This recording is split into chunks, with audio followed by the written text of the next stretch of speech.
Before you say a single word in a meeting, remember this. Your first 10 seconds determine whether people listen to you or just wait for their turn to speak. Welcome back to MA English Cafe. I'm Ben, and today we're killing that awkward silence. We're teaching you how to introduce yourself like a legend, starting with the high-stakes professional world. A legend, Ben? Talk about setting the bar high. But he's right. Whether it's a job interview, a board meeting, or a Zoom call with 20 strangers, your introduction is your elevator pitch. I'm Jenny, and honestly, Ben, I've seen people with PhDs crumble when someone says, "So, tell us about yourself." It's like they suddenly forget their own name. Because they treat it like a police interrogation. They start listing dates and degrees like they're reading a tombstone. I was born in 1990. I graduated in 2012. Boring. Nobody cares about your history book, Jen. They care about what you can do now. If I'm hiring, I don't want a biography. I want a trailer for a blockbuster movie. I want to hear, "I'm Ben, and I've spent the last 6 years turning failing startups into profit machines using AI-driven marketing." Boom. Direct. Powerful. Okay, Mr. Profit Machine, settle down. While I agree with the impact, you can't always be that aggressive. There's a balance. You need to show competence without sounding like an egomaniac. My approach is the present, past, future model. It's a classic for a reason. You start with what you're doing now. I'm currently a senior project manager at Tech Hub. Then a dash of the past. Before this, I spent 4 years in UX design, which gives me a unique perspective on user needs. And finally, the future. I'm really excited to bring that experience to a team that values innovation as much as you guys do. See, that's the safe way, Jen. It works, but does it stick? In a sea of 50 candidates saying the same thing, I want to be the one who stands out. I tell people to use a problem solver statement. Instead of your title, tell them what problem you solve. I'm the guy who makes sure your servers never go down during a Black Friday sale. That's much more memorable than "I'm a systems administrator." Okay, I'll give you that. It's about the hook. If you don't give them a reason to ask a follow-up question, the conversation dies. But we also have to talk about the fillers. Nothing kills a professional vibe faster than, I guess I'm like an accountant? You sound like you're unsure if you actually showed up to work today. Exactly. The ums and likes are like static on a radio. You have to be crisp. Practice your intro until it's muscle memory. And for the love of God, look them in the eye. If you're introducing yourself to your shoes, nobody is going to trust you with their business. Body language is 50% of the introduction. Shoulders back, a genuine smile, not a creepy one, and a voice that says, "I know exactly why I'm in this room." And what about the cultural fit? You can't give the same intro at a creative ad agency that you'd give at a traditional law firm. You have to read the room. At a startup, you can be a bit more casual. Maybe mention a hobby that relates to your work. At a corporate bank, keep it sharp, keep it formal. It's about mirroring the energy of the person across from you. True, but don't lose yourself. If you try too hard to mirror someone, you end up looking like a robot. Be a person first, a professional second. People hire people, not resumes. So wrap your skills in a bit of personality. Tell them why you love what you do. Passion is infectious. If you sound bored by your own career, why should they be interested? Okay, let's pivot. Let's say you're not in a suit. You're at a friend's rooftop party or maybe a gallery opening. Ben, if you come at me with your problem solver statement while I'm holding a slice of pizza, I am walking away immediately. Fair point. The professional Ben would be a nightmare at a BBQ. Social introductions are a completely different beast. The goal wasn't to prove you're smart, it's to prove you're cool to talk to. And the biggest mistake people make is falling back on the work talk immediately. "Hi, I'm Ben. I'm a software engineer." Cool. Now what? I just put the conversation in a box and taped it shut. Precisely. In a social setting, your job is the least interesting thing about you. I always tell people to lead with a human connection. Use the environment or the host. Hi, I'm Jenny. I've known Mark since college. He's the only person I know who can actually make a decent playlist.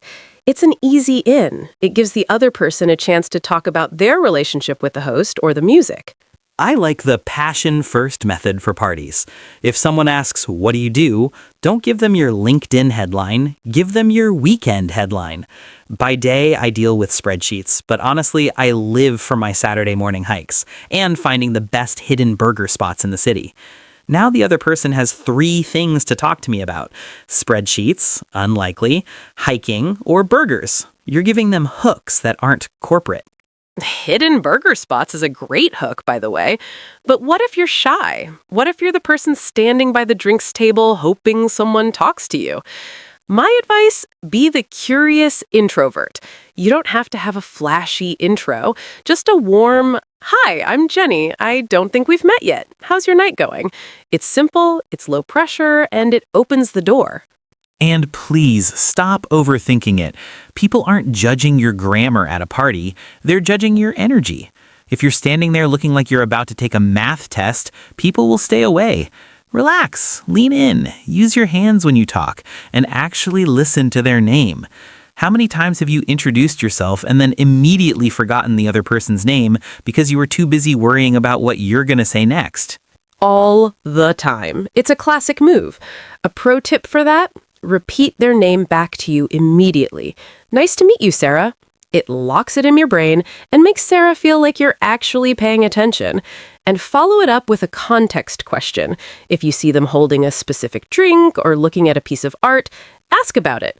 "That looks interesting. What is it?" People love talking about their choices. Also, watch the self-deprecation. Some people try to be funny by putting themselves down. "Hi, I'm Ben, the most boring guy in this room." It's not as funny as you think, and it makes the other person feel awkward. They have to tell you, "Oh, no, you're not," and now the conversation is a chore. Be confident, even if you're just confident about being a newbie at the event. Right. "I'm a total stranger here, so I'm just trying to meet a few friendly faces," is much better than "I'm awkward." It's honest and approachable. And when it's time to leave the conversation, do it gracefully. Don't just vanish. "It was great meeting you, Sarah. I'm going to go grab a refill, but I'll catch you later." The graceful exit is an art form. It leaves them with a positive impression. Socializing is just a game of vibe check. You're not trying to win an award, you're just trying to find someone who also likes burgers and hikes. Keep it light, keep it fun, and for heaven's sake, keep the spreadsheet talk for Monday morning. Finally, we've got the gray area, the formal but not quite business settings. I'm talking about university orientations, formal dinners, or maybe meeting your partner's parents for the first time. This is where you need sophistication without being stiff. Oh, this is my territory. In academic or formal settings, your introduction needs to show purpose.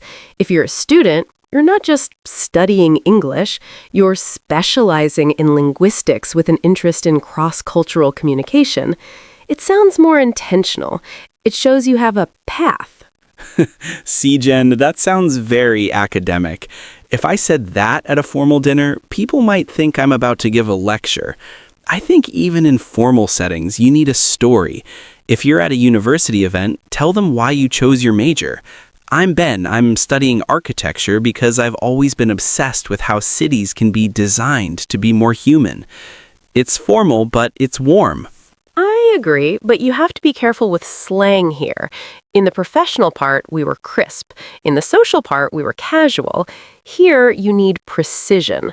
Avoid saying things like, "I'm into," or "I'm doing stuff with." Instead, use verbs like researching, focusing on, or developing.